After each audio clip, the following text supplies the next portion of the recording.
Bismillahirrahmanirrahim. Assalamualaikum warahmatullahi wabarakatuh.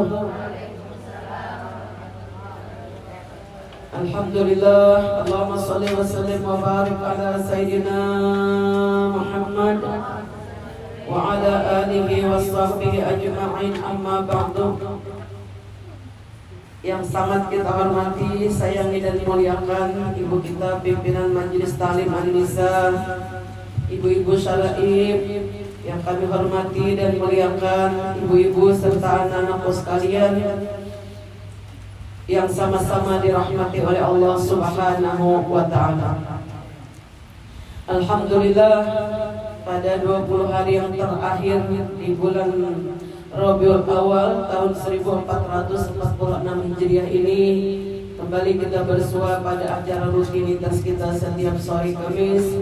Mudah-mudahan ini dicatat di sisi Allah sebagai suatu ibadah, sebagai suatu penyaksian bahwasanya kita mencintai anak cucu Rasulullah, mencintai majelis ilmu, mencintai sholawat, dan mencintai segala macam amal kebaikan yang menjadi sebab kita nanti berhak mendapat syafaat Nabi kita Muhammad sallallahu alaihi wasallam. Ketika di hari itu tidak ada pertolongan, tidak ada syafaat kecuali syafaat Nabi kita Muhammad sallallahu alaihi wasallam. Pada hari ini kita meneruskan membaca Risalatul Mu'awanah, yaitu halaman 180, bab menjaga ucapan yang benar atau jujur. Mudahan pula kita berada bisa benar, bisa jujur. Hendaklah engkau selalu mengucapkan yang benar. Kemanapun kita pergi, dimanapun kita berada, ucapkan yang benar.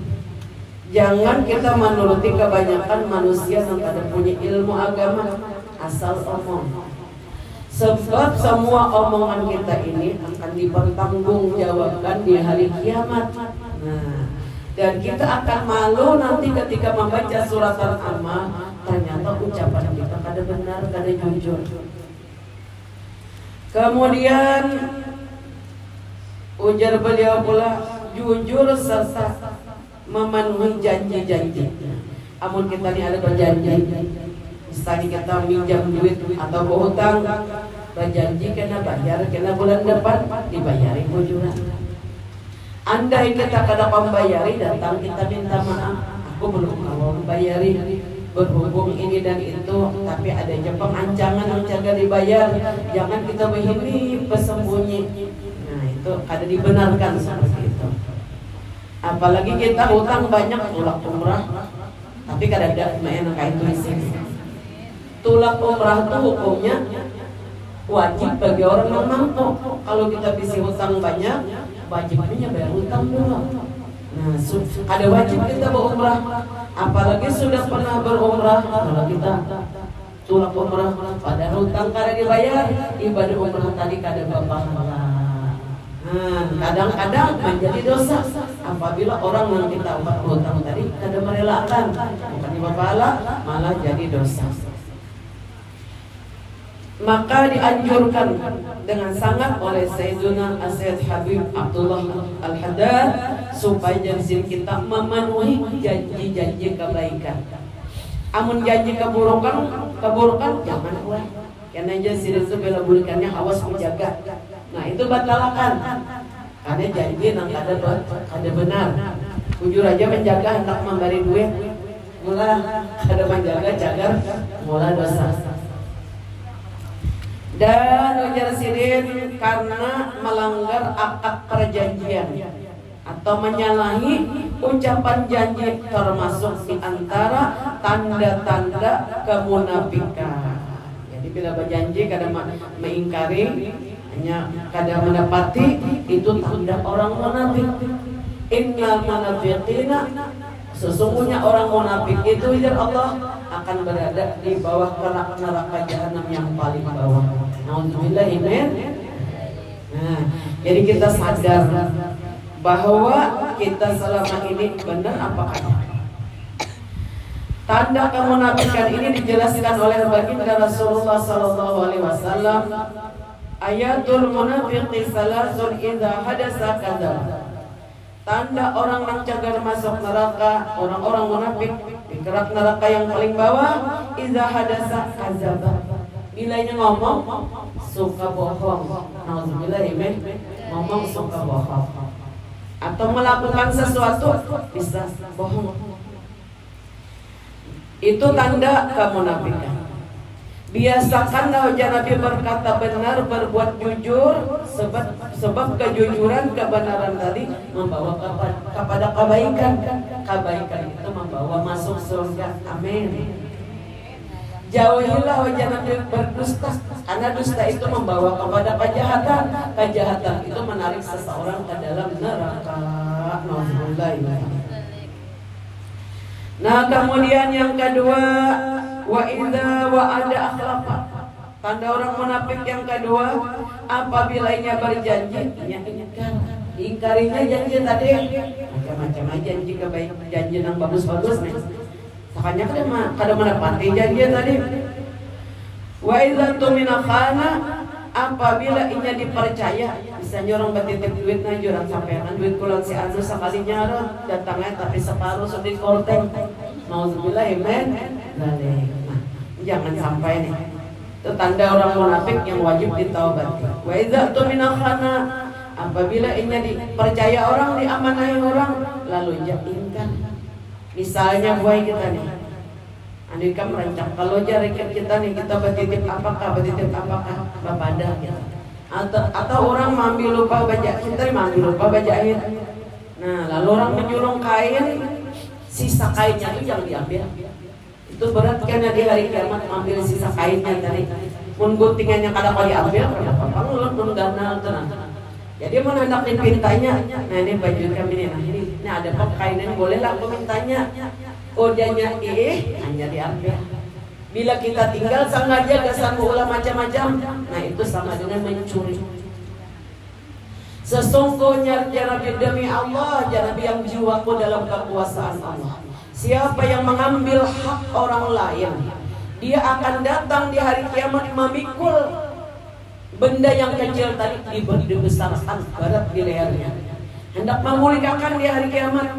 Andai kata yang dipikulnya nang kain yang sedikit tadi diandak di atas onta akan berteriak, ada sanggup membawa pikulan yang berat tadi. Andai kata diandak di atas leher lembu akan berteriak. Seribit kain tadi.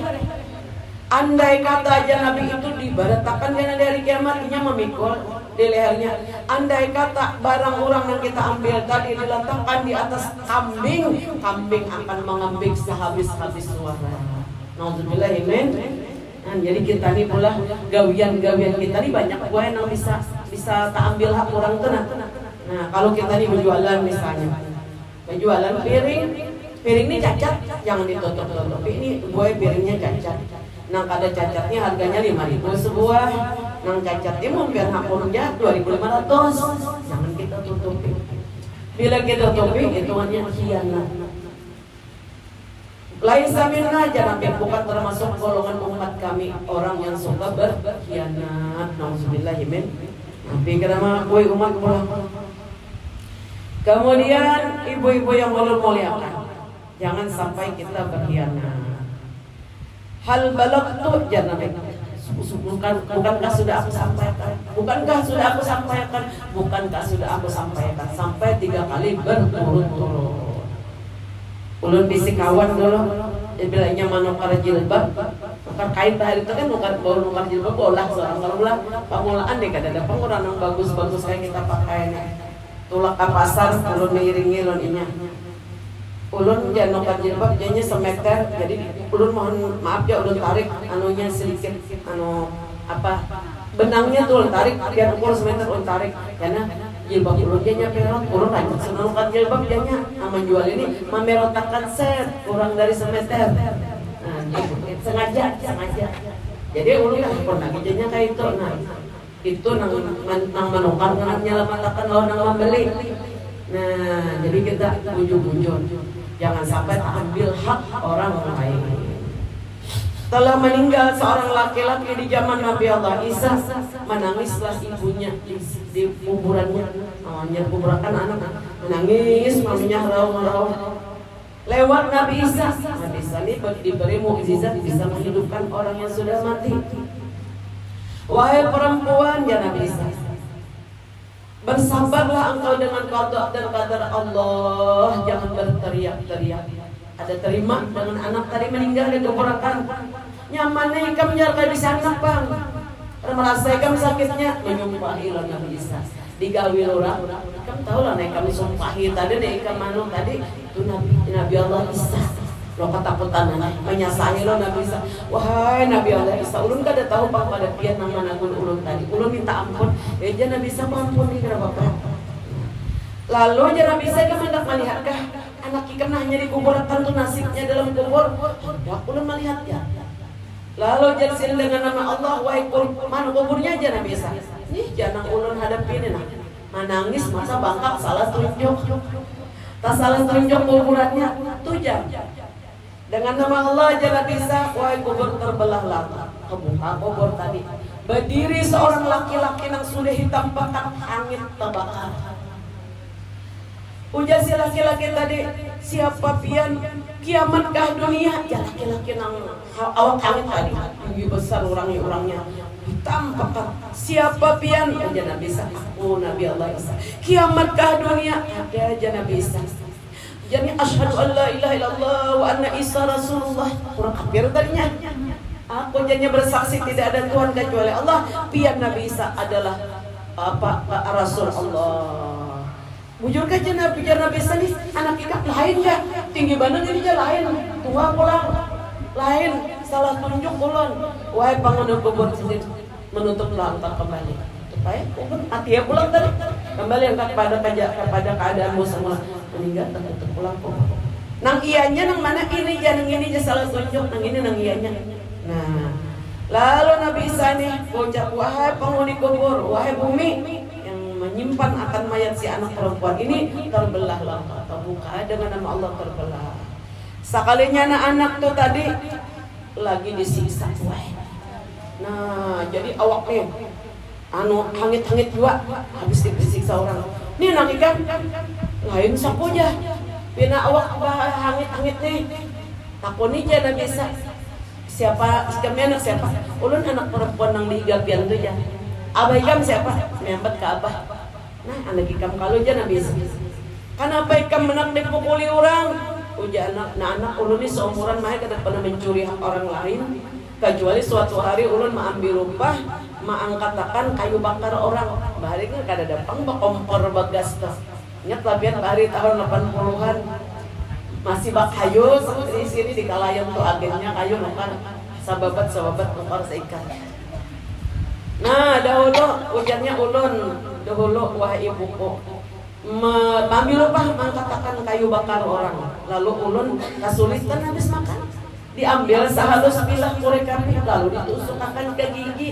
Ambil kayu nang disahan tadi kayu bakar kan padahal dianggap enteng aja nang kayak bilah kayu korek api tadi saat ditusukan ulun buang. Lantaran itu didatangkan malaikat azab kepada kubur ulun lalu berkata, engkau dahulu telah mengambil hak orang lain sehalus kayu sebilah korek api, ini siksa Tuhan. Lalu ulun dipukulinya kan pokok giginya apalagi banyak dan kita dipeliharakan buat anak cucu kita yang keluarga laki berataannya jangan ambil hak orang lain. Nah, jadi menjadi bisa siapa yang ikan ambil tuh di mana alamatnya. Jadi semacam itu jangan jakawah ini tuh si bos nang di sana tuh nang di jalan anu tuh nah dulu ulun ambil upah mangkutakan kayunya disambat ngarannya amun kayak itu jangan bisa wahai penghuni kubur kembalilah engkau kepada asal tempatmu. Aku beresakan ya Nabi Isa. Nah lalu sudah ditutup. Wahai perempuan, coba datanglah engkau ke sana, mintalah halal kepada pemilik kayu yang dicuri tadi. Nah datanglah disaksikan Nabi Isa, pangan ampun nung kayu tadi halalkan benar. Sebelah orang Afrika dijadiin apa juga. Nah tapi kada berizin tadi manggil. Lalu dihalalkan. Nah kemudian dengan apa? Dengan mukjizat Nabi Isa, si laki-laki tadi selamat daripada siksa kubur, menunggu hari kiamat. Nah, ibu-ibu, nang utang-utang nggak kasih bayari, nang tak ambil hak orang kasih minta halal sebelum tiba kematian kita. Kita nih jaga kematian. Ini ada juga gue menurut kada menuntut, kada belajar, aku kada bajulas di mana pang gue aja dapat untungnya lagi. Jadi itu tradisi sudah, menculasi orang, menguli orang itu tradisi karena kada menuntut. Makanya ujar Sayyiduna Habib Abdullah Al-Haddad, jangan berdagang seseorang di antara kamu kecuali alim dalam bidang halal haram. Jangan melakukan sesuatu pekerjaan kecuali kita tahu ini halal ini haram, hanya kita gawi. Nah, kebanyakannya kada tahu apa, yang lalu tak ambil hak orang lain. Dan tak ambil kita di orangnya mati misalnya bersedekah untuk kepentingan masjid, berapa kita dulu tak ambil, niatakan gasan sidin dahulu pernah kita ambil musidin itu, niatakan gasan sidin pahalanya. Namun ada anaknya bayarilon anak, ada cucunya bayari, ada lagi orangnya di mana, nah kada tahu. Bersedekah sebanyak kita bukan atas nama sidin pahalanya, karena kita kada kawal lagi memulihkan. Nah, oleh karena itu ujar beliau di sini. Nah, jadi ini adalah apabila Jasiden. Apabila dipercaya, tadi orang tadi jangan sampai berkhianat. Orang nih amanah jangan berkhianat. Ini hadis riwayat rawahul Bukhari wa Muslim. Hadis riwayat Imam Bukhari Muslim. Kemudian disebutkan di dalam hadis, salasun man kunna fihi fahuwa munafiq. 3 macam tanda Nabi. Hadis lain pula, bila orang tua menggawin 3 macam ini orang tua munafik. Wa idza sama, walaupun puasa Ramadan kada bahagia, kada pernah bolong. Wa shalah, orangnya penyembahyangan. Wa hajja, bahaji benar. Wa tamara, umrah benar. Wa qala, yang 3 macam ini inya mengaku ini muslim, orang Islamnya. Itu tidak benar ya Nabi. Walau puasa, walau naik haji, walau umrah, walau mengaku Islam, man idza hadasa kadzaba. Nah, hadis tadi juga bila nyaba pandir ketujuan mendustai orang. Wa idza wa'ada akhlafa, apabila dia berjanji menyalahi. Wa idza tumina khana, apabila dipercaya dia khianat. Kada gampang nih pula. Ulun nang takajut-kajutnya walaunya sembahyang ya Nabi. Walaunya sholat, walaunya puasa, walau haji, walaunya mengaku Islam, tapi Allah kada mengakuinya. Nah, jadi kebiasaan kecil itu kita tanamkan di rumah tangga kita pula sampai ke anak. Di zaman Sayyidina Umar, Rasulullah wafat diganti oleh Sayyidina Abu Bakar, ganti oleh Sayyidina Umar pula. Suatu malam Sayyidina Umar berjalan ke pinggiran kota Madinah, hendak mengetahui keadaan rakyat tengah malam berjalan. Ketika hari hujan, pemandak di samping gubuk orang pondokan nang rumah tukuruk sudah. Pemandak Sayyidina Umar di situ. Sakanya mendengar nang di dalam rumah ini janda, bisi anak gadis sikung aja. Ujar mamanya, nak ikan bangun nak. Kita ini parak subuh sudah hari. Kita ini gawian bajualan susu perahan, susu onta. Sudah mama para tadi campurin oleh beberapa liter air, biar duitnya banyak kan dapat. Ujar anak gadisnya, wah ibuku, ittaqillah, takutlah engkau kepada Allah akan azab Allah. Itu pengkhianatan itu menjadi azab siksa Allah kena.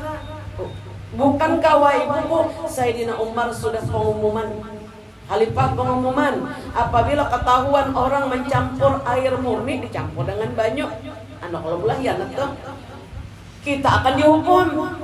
Siapkah mafian dihukum jan anak tadi? Pada Sayyidina Umar ada ini diketahui pemandak ada hujan.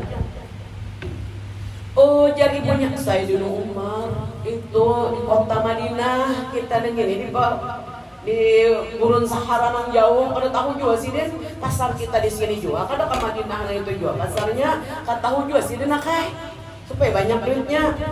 Ujar si anak gadis tadi, demi Allah wa ibuku, aku tidak akan melakukan itu.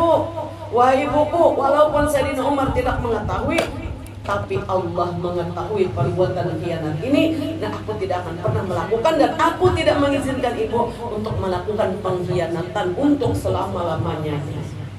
Aku takut kepada siksa Allah, baik di waktu terang maupun di waktu gelapnya malam. Sayyidina Umar ini batongkat, orang-orang Arab tuh bila menjelang 40 tahun tuh batongkat, walau kokoh mengingatkan diri bahwa seorang sudah tua. Diandak sidin tongkat di bawah rumah si gadis nangka itu tadi, nangka iman tadi. Nah, wahai anakku, jasinin gak sini kan? Anak sidin gak ngarannya asim dah ngarannya. Wahai anak, maukah engkau aku nikahkan dengan seorang anak gadis yang takut kepada Allah dengan sebenar-benar takut, baik di waktu siang maupun di waktu gelapnya malam. Adalah bahjar anak Sayyidina Umar, gadis nangka itu di zaman nongwe ini. Adalah sudah masa berlalu. Ada aja sini, cari nangka alamatnya sana, ada tongkat abah di bawah kolong rumah orang tua, rumah abah anda. Menikahlah menjadi menantu Sayyidina Umar. Nang gadis tadi akhirnya melahirkan anak cucu keturunan yang alim-alim dan keturunan yang paling alim, yaitu seorang raja yang khalifah Umar bin Abdul Aziz. Nah, itu Umar bin Abdul Aziz itu buyut oleh Sayyidina Umar yang menjadi khalifah, mana wali, mana khalifah, mana jujur pula. Karena berasal daripada induk yang baik. Mudahan kita ini pula anak bisa jujur, bisa baik. Kemudian hendaklah kalian menjauhkan diri daripada perdebatan. Nah, kita boleh berdebat. Jangan sekali-kali melibatkan dirimu dalam perdebatan. Berdebat tuh kayak masing-masing menyalahkan, sipong menyalahkan. Nah, debat kusir aja orang kada ampi-ampi bakal lagi dua lagi ini sama lama bakal. Nah, ini debat kada boleh berdebat. Nah, yang berkepanjangan sama laman bakal lagi dua lagi ini. Sembahyang tahajud kada kawa, besok subuh tuh boring berdua. Tapi di sini kada ada jual mah. Sebab hal itu dapat memburukkan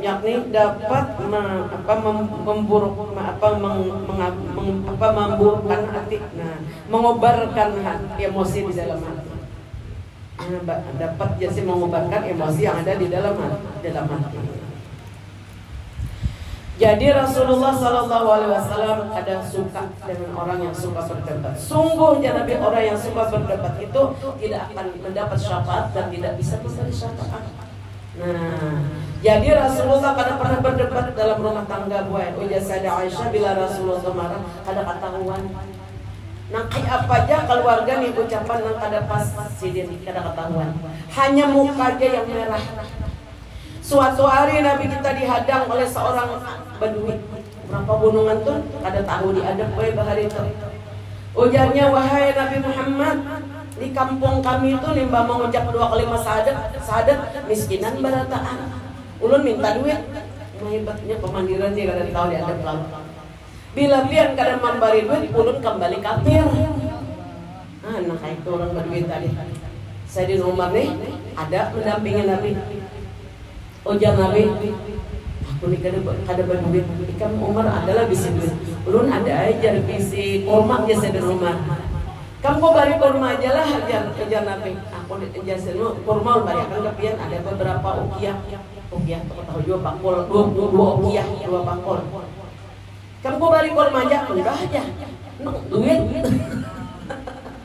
Sedang juga si orang Badui ini, enggak udah enggak anak duit aja. Nah, lewat seorang pimpinan Yahudi, pendeta nang pemimpin Yahudinya bernama Zaid. Ujar Zaid, dengarnya, wahai Nabi, wahai Muhammad, dia kada pernah apa Nabi. Wahai Muhammad, maulah pian untuk hari kurma Sayyidina Umar tuh. Nah, jadi untuk hari kurma Sayyidina Umar tuh, tapi pian nang berhutang kan 2 harap mana Yahudi hendak menyakiti Nabi. Pian nang berhutang kada ulun kan hendak mun Sayyidina Umar nang bayari. Pian nang berhutang ulun. Jadi itu kan jadi milik pian sudah hormat tuh. Jadi ulun hari aja Yahudi tadi pian nang berhutang lawan ulun. Jadi pian kena 3 hari kemudian bayar akor aja Nabi. Itu hari Yahudi tadi tunjuk lawan Badui tadi. Boleh kan mengincang. 3 hari berikutnya Nabi turun pada rumah, mungkin tujuh ke rumah Sayyidina Umar. Nabi belum bisa duit, tapi Sayyidina Umar bisa duit. Turun dari rumah, si Yahudi, pimpinan Yahudi ini nih Nabi itu bersurban sidin itu pakai kain kasar, kain najran, dirintak. Muhammad bayar hutang, wah hampir tadarah. Nah nih leher hampir tadarah. Sayyidina Umar angkat pedang, diputar sidin, tersenak di pancung sidin di goro. Wahai Umar, ya sidin sabarlah engkau. Sabarlah engkau, mestinya engkau mengingatkan aku untuk bayar hutang, bukan untuk mencelakakan dia. Nah, lalu ringkas kata ujar Sayyidina Umar, wahai Zaid, pimpinan Yahudi tadi, kita ke rumahmu, bayari hutang Rasulullah semalam. Datang aja Sayyidina Umar, pian wahai Rasulullah, ulun anjur ke rumah, ulun bayar hutang pian Yahudi. Hanya datang ke rumah Sayyidina Umar, wahai Umar ya.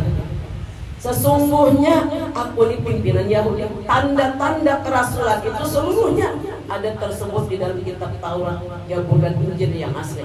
Aku melihat tanda-tanda kerasulan pada Nabi Muhammad. Aku hanya ingin menguji kesabarannya. Dan sekarang aku bersaksi bahwasanya asyhadu alla ilaha illallah wa asyhadu anna Muhammadar Rasulullah.